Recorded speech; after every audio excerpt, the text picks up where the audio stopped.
Kugelhof. I don't know what that means, but it seems offensive. Like, that guy seemed offended. I'm not really sure. Yeah.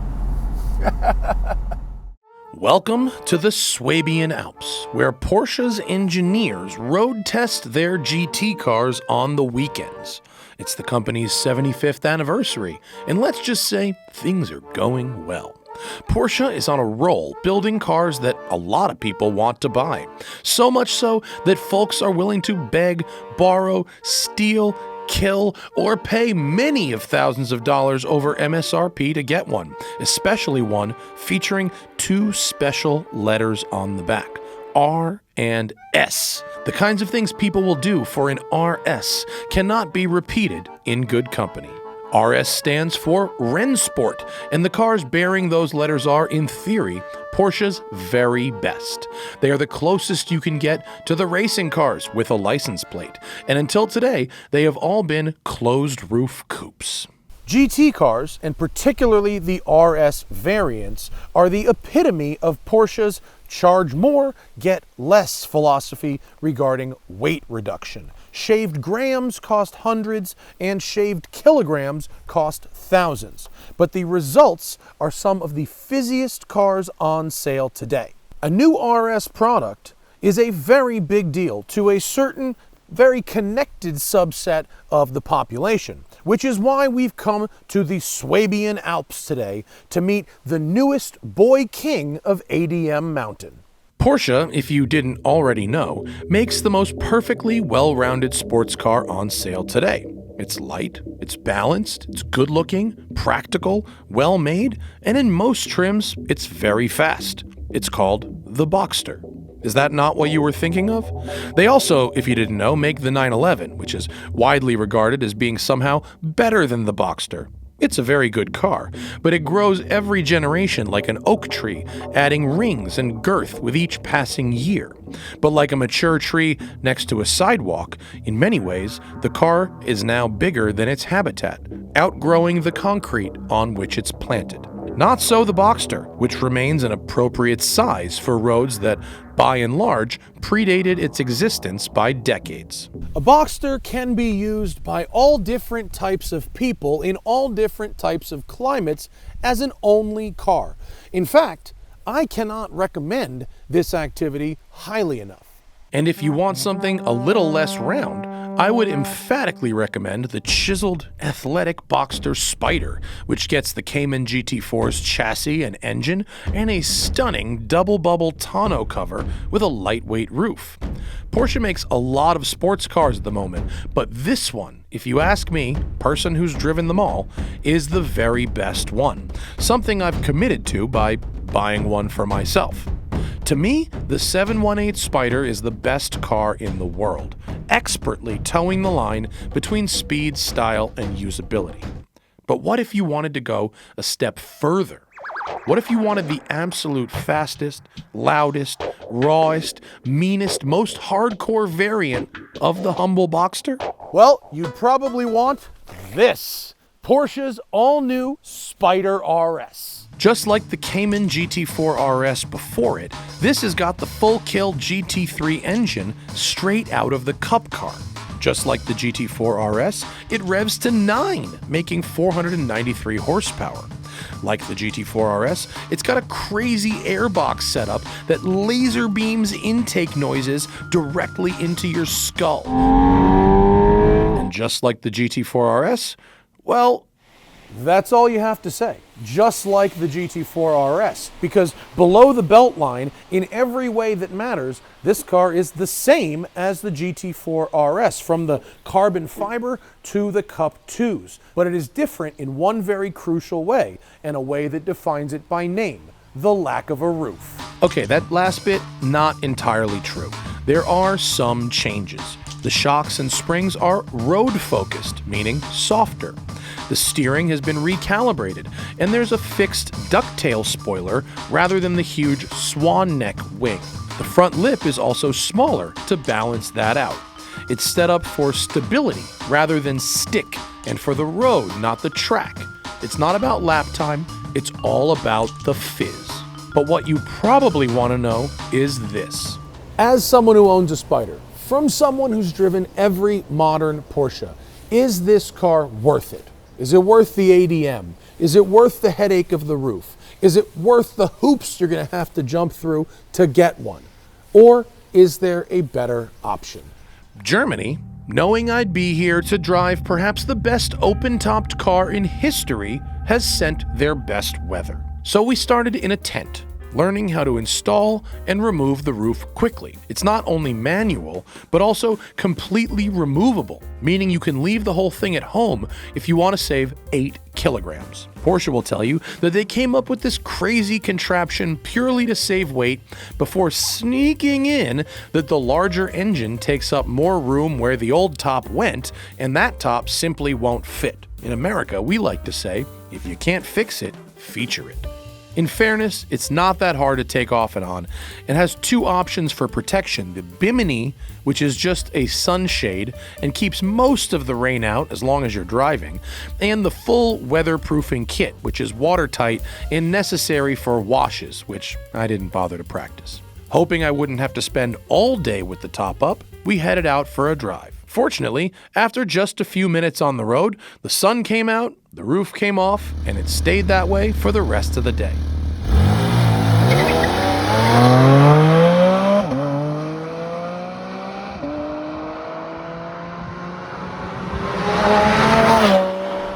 I figure you've come to my review because you want someone who's got the most experience with these Spyders and 4RS cars to tell you what's up. Well, I will tell you what is up. This is very good.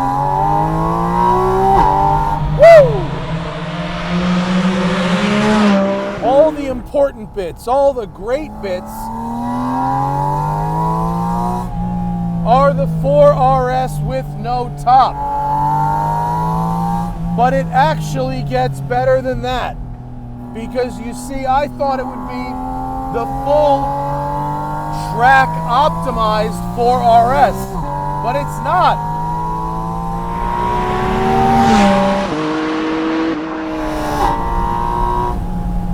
They've set it up for the street. It's got 50% less spring and a street optimized damper. They've also rebalanced the aerodynamics for the street. And what that means is it's more comfortable, right? Then the airbox. Rather than having that big carbon airbox in the cabin, the airbox is now mounted underneath where the top is. So the consequence is you still get that amazing metallic gnash at the top of the power band and this incredible intake sound, but you don't get the boomy resonance that you got with the GT4 RS before.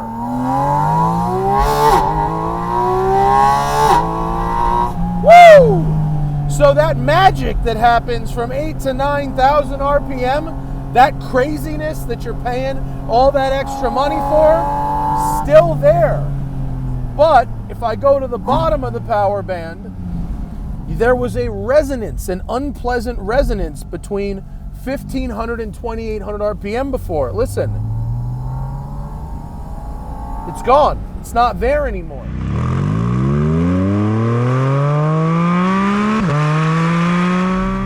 So now, when you're driving around at lower speeds on the street, everyday speeds, it's more pleasant. And that booming resonance has been replaced by the sound of suction from over your shoulders as it just hoovers in air from the atmosphere. And when you go down a gear, those revs, they blast you, right? Even if you're at a lower RPM, right, and you're going with a downshift, those little power sniffles, that's very pleasant. They've reprogrammed the electronic power steering for hairpins on the street. It's more optimized. And oh, we better thank the Porsche gods for a steering wheel that is round. When you're going through a hairpin, as you do on the street, is there nothing worse than a square wheel or a yoke wheel? Yuck! Things that spin should be round. Look, hand over hand. Very smooth.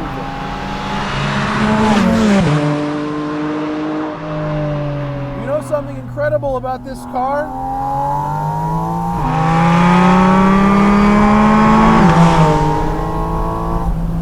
That 493 horsepower, and it's even lighter. In fact, it is 5 kilograms lighter than the GT4 RS. That top does kind of suck, but it saves real weight. It saves 7.5 kilograms versus the top in my 718 Spyder. And if you don't take it with you, you can leave it home entirely. It saves 8 more kilograms. Good turning radius in this car. Love it.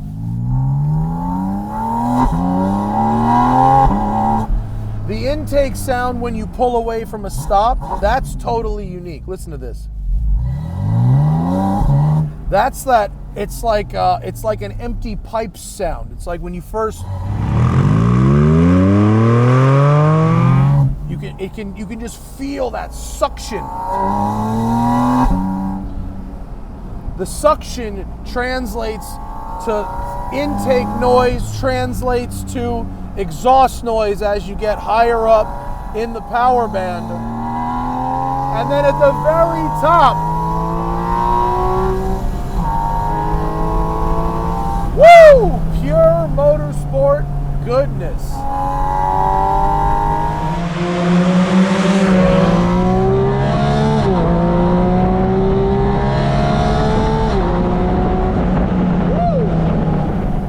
This car has all the fizz. The balance is epic. The body control, the throttle control, the inputs. Best in the world. And because it's the right size, because it's not enormous like a GT3 or GT3 RS, it gives you the starting grid at Le Mans vibes, but without being too big for these narrow country roads.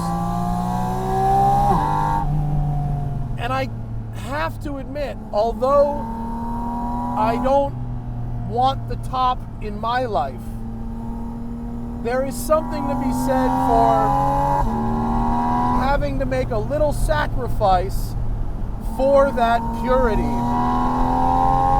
I imagine ultimately it's something Porsche people will brag about, not complain about. They told us that at one point they considered selling this car with no roof at all, which I don't even think is a good idea. But the minimalist Bimini top reminds you that for the ultimate in sports car purity, there is a bit of give and take. It's a true open top car. Gonna launch.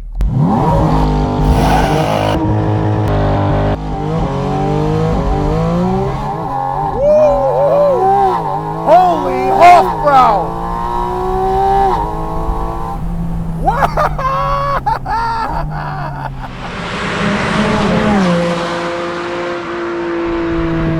The gears last forever.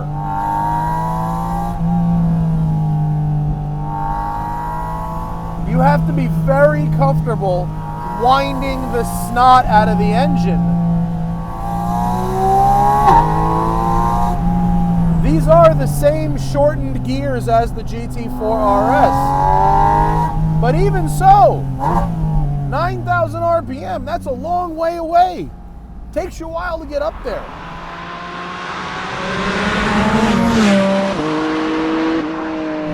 Oh, laser guided steering. Into the hairpin. Ceramic brakes working well. Cup 2 tires. Cup 2ing.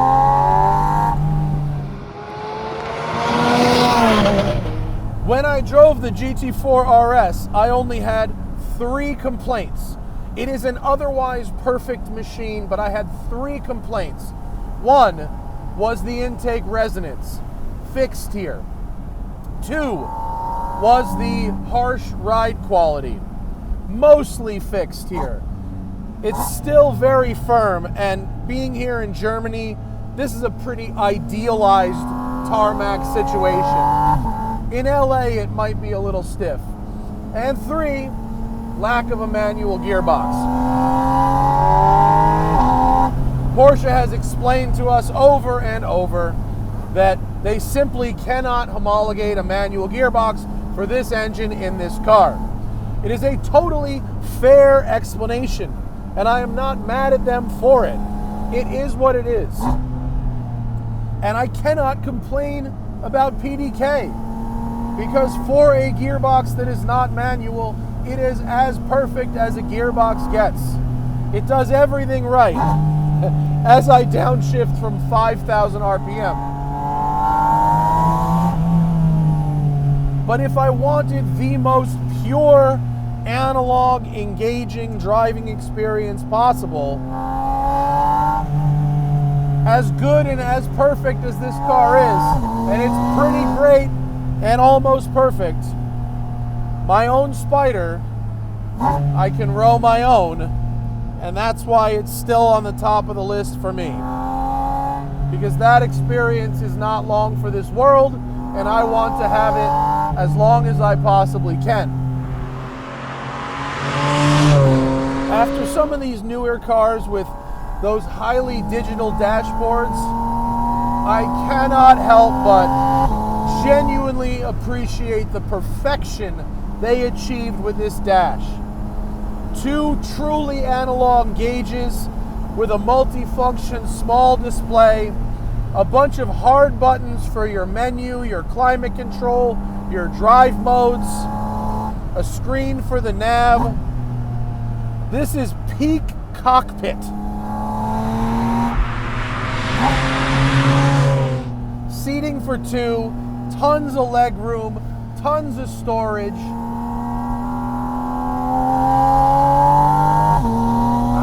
Straight up, RS or no RS, the Boxster is the best laid out sports car in history. Wow! X5 straight cutting.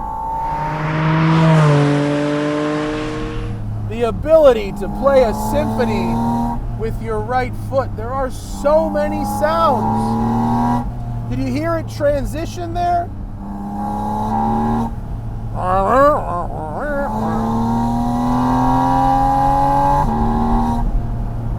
Suck, squeeze, bang, blow. And you can hear it do each of those.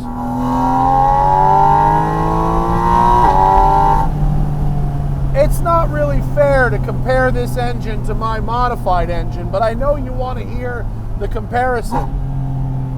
My modified engine makes 130 more pounds of torque than this. And it makes those at a much lower RPM as well. So while this engine has the up-top magnificence of a pure motorsport product, my engine has a more hot rod, shovey quality that you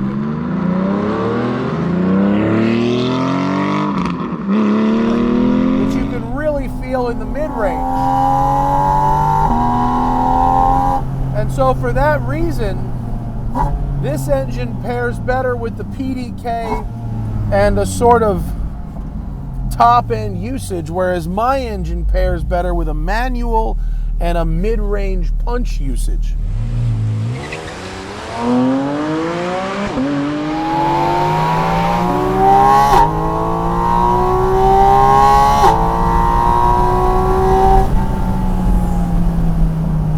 Porsche says this is the last internal combustion Boxster they will ever make.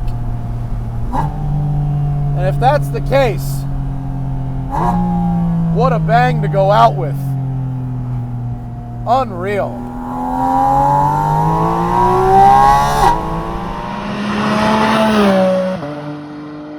This is a ton of car. It's insanely quick. It makes every possible motorsport grade sound you'd want a car to make, and it offers all the fun and all the fizz of a GT3 RS, but it's significantly more practical despite the roof. Remember, it has a smaller footprint and 2 trunks. The GT3 RS has no trunks. It is one of the best cars I've driven in the last few years, and I truly have no complaints. For those who want the ultimate street-going RS product, the best-sounding Porsche in modern history, or the last petrol-powered Boxster ever, look no further. Your car has arrived. And remember, always fight your tickets. Use code TST10 on the Off the Record app available in the Android and iOS store, or go to offtherecord.com/TST.